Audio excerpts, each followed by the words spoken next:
And when we come to a point, experience without the experiencer and the experienced,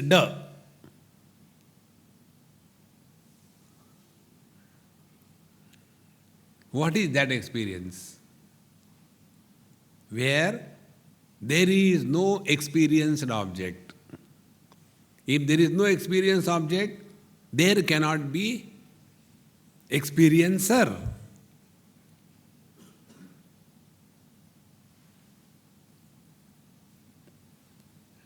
You try to do these two experiments when you go home. Sit in your room, night, everything is dark. Not even your mobile phone's light is there. Pitch darkness, wherein you can't even see your hands, so dark. And sit quiet and open your eyes. When eyes are open, they will want to see, because eyes have to see. But there is no object to see. Eyes cannot see darkness. So there is no object to see. If there is no object to be seen, then there is no seer. But seeing is happening. So also experience is there, but there is no object of experience, the colors and forms, and there is no experiencer, because the eyes are non-functional because of the darkness. So the seeing is happening without the seen and the seer. That experience is our presence.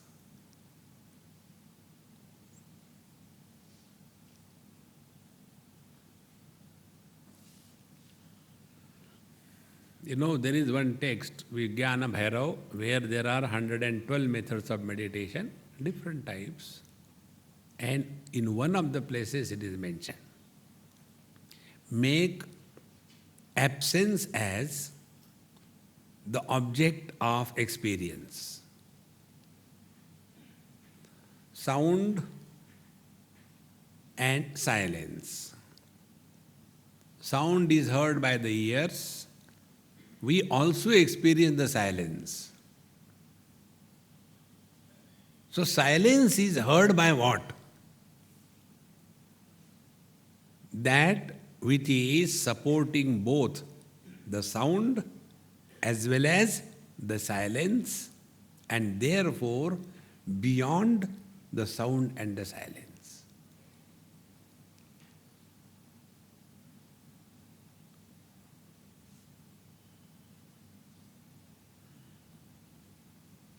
Abiding in this and playing the role that we have to play in this world is called as living in meditation.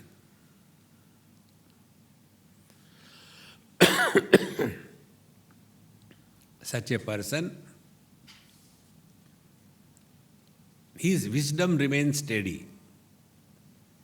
Our wisdom is available for others because sarva bhuta hite rataha. We are concerned about the welfare of the world. Therefore, we give wisdom to others. As regards our life is concerned, boredom, no wisdom. See? Therefore, friends, we have seen how the self is existence. We have also said earlier in the 13th verse, Swam eva anubhutitvat na asya anubhavyata. Being of the nature of pure experience, it cannot become an object of experience. See, in this manner, we have seen that the self is satyam, existence, because can never be denied. Then jnanam, of the nature of experience or knowledge. which can never be involving the trio of experiencer, experiencer and experience. Knowledge gained through the sense organs and the mind creates the duality of knower known. See? And when there is a duality of knower known, it is called as samsara. And when there is no duality of knower and known, it is called as liberation. In deep sleep, there is no difference is not there. There is nobody knower, there is nothing known. And therefore, in deep sleep, there is no samsara. And that is why everybody wants to go to sleep, even in satsang.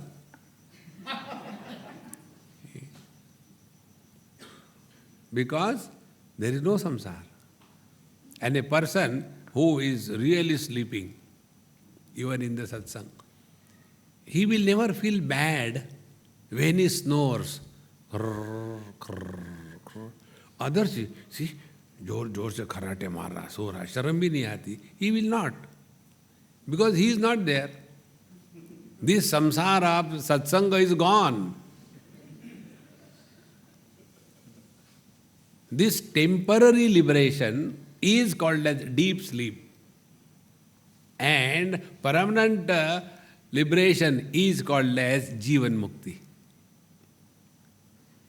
Yogarato va bhogarato va sangarato va sangavihinaha yasya brahmani ramate chittam nandati anandati eva. So in deep sleep, what is the experience? Ananda. Why there is ananda in deep sleep? Because tatra mata amata bhavati, tatra pita apita bhavati. In the deep sleep, the father is not a father, the mother is not a mother, the mother-in-law is not a mother-in-law, daughter-in-law is not a daughter-in-law, and therefore in deep sleep, there is nobody. And it is rightly said, nobody is happy. It's true. Mr. Nobody alone is happy. Somebody is always miserable. So whenever you are miserable, go to the root, you will find out there is somebody sitting there. And when you come to discover that this somebody is just a natak drama fellow, don't give importance to that. So like we watch a drama or a serial, very good or bad things are happening, we watch it, we don't get involved in that. See, suppose the particular scene on the stage shows one person came and killed other, and the blood spilled here and there, and the curtain falls down. Will we go and report to the police? Abhi ho gaya hai, chalo. Because we know it is just a drama. In the same manner, look upon all the roles that we are playing. It's a big drama going on. Enjoy, but don't get involved. See, friends, then we will get the glimpses of what is the meaning of experience without experiencer. Swayam eva anubhutitvat na asya anubhavyata. Being of the nature of experience, it cannot become an object of knowledge. In this manner, siddham brahmani satyatvam jnanatvam tu pureritam swayameva anubhutitvat ityadi vachanai sphutam. So this is now clearly brought out. So the three things, satyam, jnanam, anantam, brahma. Now the anantam we have to understand. The original mantra from the Taittiriya Upanishad tells, Satyam jnanam anantam brahma yo veda nihitam guhayam parame vyomanna soshnute sarvan kaman saha brahmana vipaschiteti. He who discovers this Brahman, which is of the nature of Satyam Jnanam Anantam, where he goes for searching, Yo Veda Nihitam Guhayam, the substratum of the Panchakoshas. What happens to him? Sarvan Kaman Saha. All his desires stand fulfilled simultaneously. Be very attentive. Our desires are satiated in sequence, not simultaneously. First desire to get education, got it. Second desire, get a job or business, got it. Third desire, get married, got married. Fourth desire, to have children, have children. Fifth desire, I did a mistake. So if we look into our life is a sequence of desire fulfillment. And the funny thing is, you fulfill one desire, 100 are born. See? And thus we end up in such a mess that we want this, we want that, and it can never happen. But here, Yo Veda Nihitam Guhayam Parame Vyomanna So Shnute Sarvan Kaman Saha. His all desires, Sarvan Kaman, they are fulfilled simultaneously. Saha, not in a sequence. How can this desire be simultaneously fulfilled? Because one has transcended the relativity. In the relativity alone there is a sequence. In the absolute there cannot be any sequence. See, friend, like one. One is of two types. One is of two types, yes. One is the one which can be divided by 2 and multiplied by 2. That is a finite one. Wherever there is a finite one, there is a sequence possible. And when it is the absolute one, the infinite one is the one which can neither be divided by 2 nor can be multiplied by 2. See, friends. And therefore, there cannot be any sequence. This reality has to be recognized as one's essential nature. Therefore, we have seen Satyam, Jnanam, now Anantam. What is the Anantam? Na vyapitva deshato anantaha nityatvan napi kalataha na vastutopi sarvatmyat anantyam brahmani tridha. Ananta means that which does not have anta end. See, Ananta means that which does not cease to exist. See? So, what are the limitations because of the infinite is reduced to the finite? See? So, when we take ourselves as body, so body has these 3 limitations. Desha, Kala, Vastu. What is the first limitation of the body? Desha, the space. So, when you fill in your application form, you have to give this thing. What is your height and width? So, you write, height is 4 feet, width is 6 feet.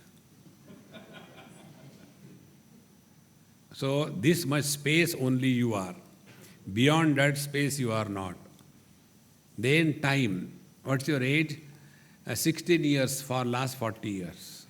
So, conditioned by time. And then object. This body alone I am, that body I am not. Thus, we reduce ourselves under these 3 limitations of time, space and object. In deep sleep, what happens? We discard these 3 limitations.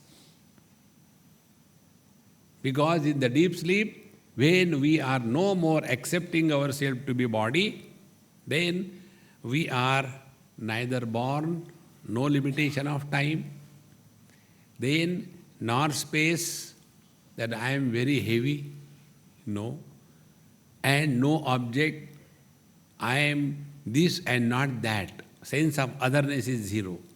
So in the deep sleep, we all transcend the limitations of time, space and object, although temporarily. And when we transcend these three limitations, our experience is, number one, there is no other. Number two, there is no finite. These two things, accepting oneself to be finite and accepting the sense of otherness as real, is called as samsara. So in the reality, in the Paramatma Tattva, these three limitations are totally absent. How? First, na vyapitva deshataha antaha.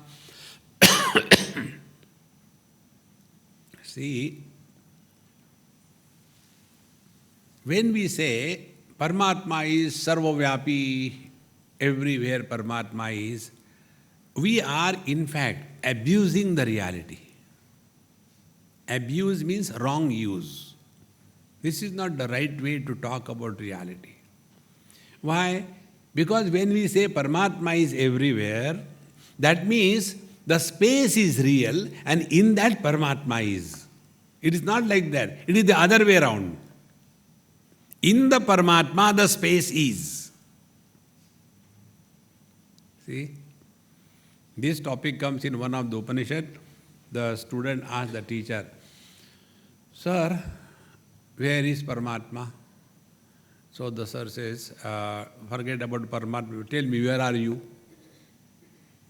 Remember one thing, on the spiritual path and in the material world, the basic difference is, in the material world, the question is addressed. On the spiritual path, the seeker is addressed. Question may remain the same, but the same question will be addressed differently because the masters do not address the question, they address the person. See, friends. So, when we are wanting to know, like the student went to the teacher and asked, "Where is God?" So forget about God, where are you? "Sir, I am in front of you in your kutia." Very good, you are very intelligent, I never knew. Like, the first 4 questions of the Kaun Banega Karodpati? Like that, Then, second question. "Where is my kutia?" "Oh, sir, your kutia is in the ashram." Very good. 25,000. Then, next question. "Where is the ashram?" "Of course, ashram is in Gujarat." Very good. 50,000. "Where is Gujarat?" "Gujarat is in India." Wonderful. 75,000. And then, where is India? In Asia. Where is Asia? On the earth. Where is earth? In the waters. Where are waters? In the fire. Where is fire? In the air. Where is air? In the space. Where is the space? Did this ever occur to us? Where is the space? Space is in our head. When the mind is enfolded, as in deep sleep, where are we? See, when the space disappears, the question is invalid, where are we? If the space is nothing but the project, mind is expression of the consciousness. So where is God? You are that God. Don't ask a wrong question. See? Now just work on this thing. Now you are seeing me. I cannot say you are hearing me, but I can say you are seeing me. Now where do you see me? where I am or inside you. See? Of course, we are seeing you wherever you are.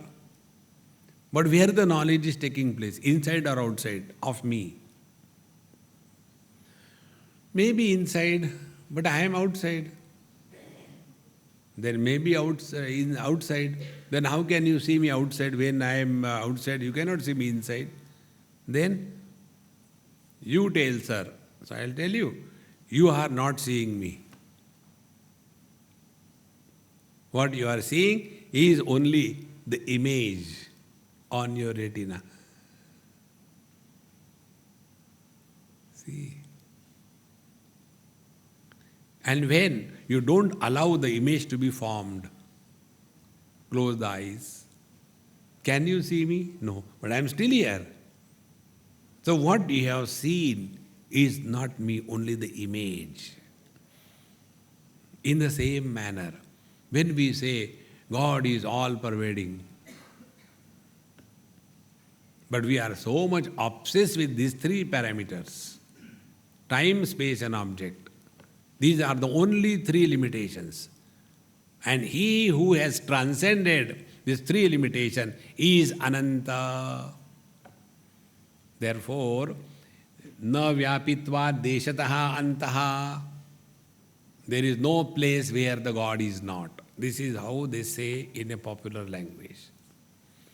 Tadhavato anyanatteti tishtat tasminnapo matarishva dadhati. In Ishavasyopanishad.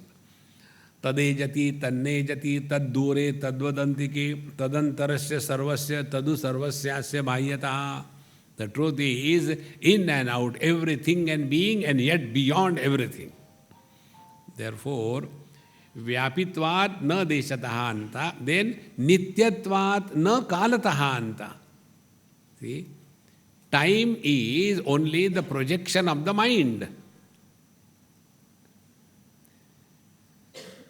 Now, those who have come here on their own and have got deep interest in Vedanta, for them, how the time goes, they never know. And those who are tied down and brought here with a lead, chalo na, ekhad bar to chalo. Okay. For them,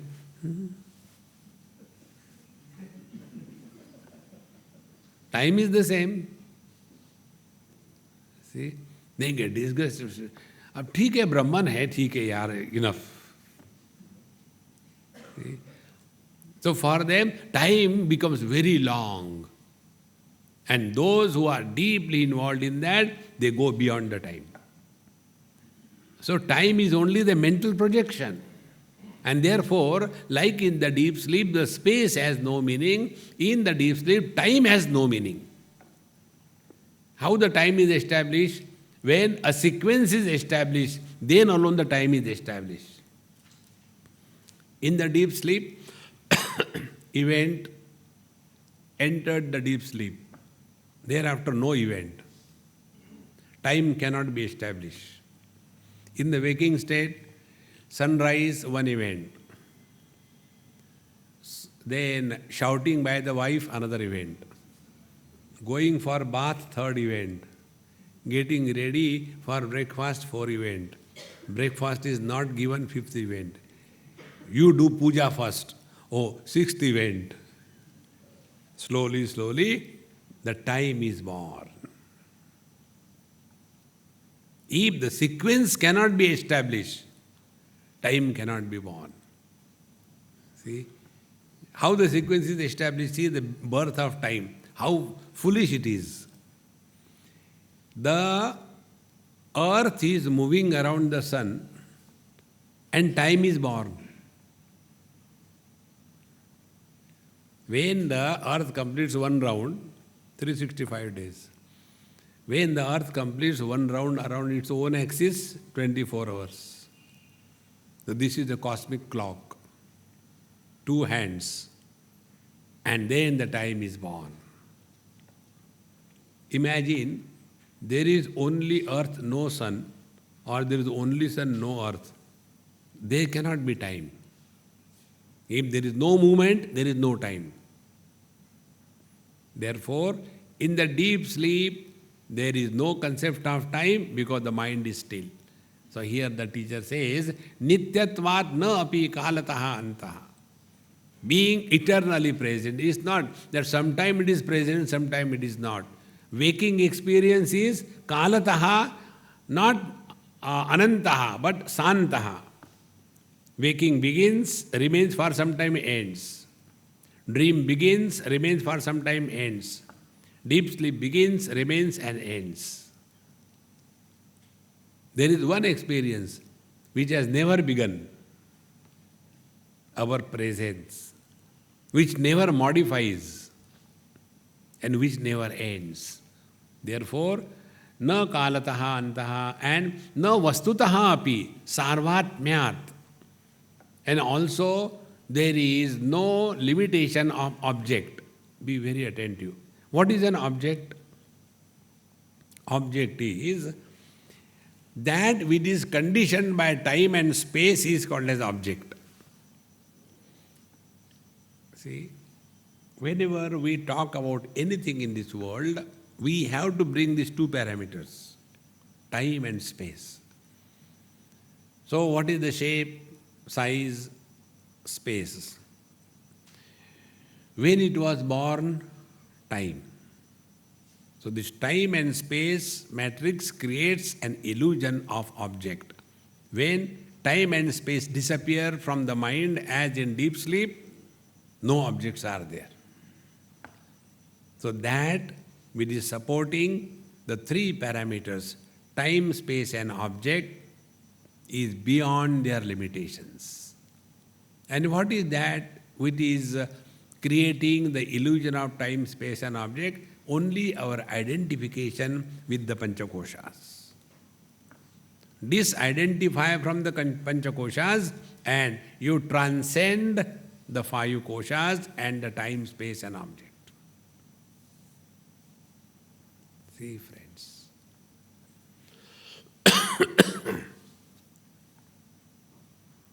We all know, but we do not know that we know. See, don't we recognize unknowingly when we sit for meditation, then unknowingly we know we should not move. There should not be too much of heavy breathing and there should not be thoughts. Who told you this? No, I thought meditation means we should sit quiet. Means what? Unknowingly we know. Suspension of changes or movement is our presence. See? So what we do? We try to arrest all the changes around us. So we close everything, sit quiet, arrest the changes of the body, no more moving here and there, sit firm. Then breathing, it should be very slow, steady. Then there should not be any thoughts. So that which is supporting all the changes but not getting influenced by any change. That reality is beyond the limitations of vastu, object. It is something like this. To recognize the water, do we have to quieten the waves? To recognize the water, do we have to dehydrate the ocean? So what is happening? When we are seeing the waters, we are calling it as ocean and wave. So whose fault is this? Is this the fault of the water? No. We have given importance to the non-essential. The non-essential is nama rupa. See, name and form, they are the non-essential, and the essential we miss. That is how many times when we go to the jewelry shop, And this fellow is very nice, he doesn't charge extra. He gives minimum, He is not very cheating type. And we go to Jewelry shop. And after we come back, see, I got such a good deal, such a lovely design and everything so fine. In 3 days, the originality comes out. The glitter of the name and the form disappears and not the gold anywhere. So whenever we are enchanted by the names and the forms, we miss the substratum which is supporting the name and the form. The same way, when we create friends and enemy, we are at the superficial level. And when we go deep, then we come to know the one whom we considered as our friend was essentially our enemy, and the one whom we considered as our enemy was our friend. See, friends, when somebody finds out our faults, what we think? Oh, he is jealous, but But the one who finds out our faults, he has concern for our evolution. Therefore, he takes the faults. And the one who is all the time glorifying you, then he has some intention, काम निकालना है, इसीलिए glorify करो. See, friends, because we get carried away by the names and the forms, we miss the reality. So, these 3 limitations, time-wise, space-wise, and object-wise, they are absent, and therefore Satyam Jnanam Anantam Brahma. See? And the infinite is never created. Infinite can never be modified. In the infinite, parts are imagined, not real. See? Like the space is infinite, and in that the directions north, east, west, south and corners and up and down, these 10 directions, they are only imagined. They are not real. But instead of focusing attention on the space, our attention is on the directions. And when the attention is on the direction, then we get infected by a virus called as Feng Shui. All the time. It should open this way, it should open that way. It should open up, best way. So when you have to get into your house, climb. What will happen? Brahman entered like this in the body, Vidarya. Having opened the Brahmarandra, Paramatma enters. Therefore, let us recognize this reality. Satyam Jnanam Anantam Brahma. Yo Veda Nihitam Guhayam Parame Vyoman Soshnute Sarvan Kaman Saha. Now, Desha Kalanya Vastunam Kalpitatvacha Mayaya Na Deshadi Krutontosti Brahmanantyam Sputam Tataha. Now, what is this Desha Kala Vastu, time, space and object? The teacher says, Kalpitatvacha Mayaya. They are not real. See, if the time was real, then you can do something with the time. See, it is only imagination, projection of the mind. The Einstein's law of relativity is this. When you are in a company of the Miss Universe for 24 hours, you feel only for a few minutes I was there. And if you are in a company of a khusat budhau like me, for 2 minutes, कब से आके बैठे जाते ही नहीं. Times, is only relative. In one place, there was one book, I don't know what happened to that book, Time Management. In that book we have mentioned. Normally, if you see this management, people's time management approach is dumb, like babies. See? Like, in the school, when the examinations approach, every student does, let me do this thing. And he will go on making it, Like, get up in the morning at 4 o'clock, 4 to 4:30, morning ABCD, 4:30 to 5:30, mathematics, 5:30 to 6:30, physics. 6:30 to 7:30, English. Then 7:30 take breakfast. 7:30 to 8:30. Not too much, half an hour enough. 8. Time management. And then he gets up at 4 o'clock, finishes morning ABCD. What is there? Still sleepy. Mathematics. Oh God, my books are taken by, Gupta ji. Now what I can do? Why waste time? Go to sleep again. Time management. That is not time management. Time management is never repeat anything twice. In one go, it must finish. See, one girl used to come and sit in my lecture. And I was observing her, like I see all of you. And she was all the time writing, looking at me also, but writing.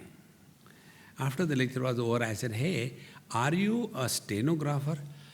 "Swamiji, how do you know?" I said, "Don't worry about it. So if you are a stenographer, I want to ask you something." "What is that?" I said, "Your life must be nice, isn't it? Don't have to worry about anything. What I tell you, no, forget and relax, is it not?" "Yes, Swamiji, no, you don't know. We also have got miseries." "What is the misery?" Then she told about her boss. My boss, he calls me by particular bell type. So I go there with my pad and everything. And he says, "Take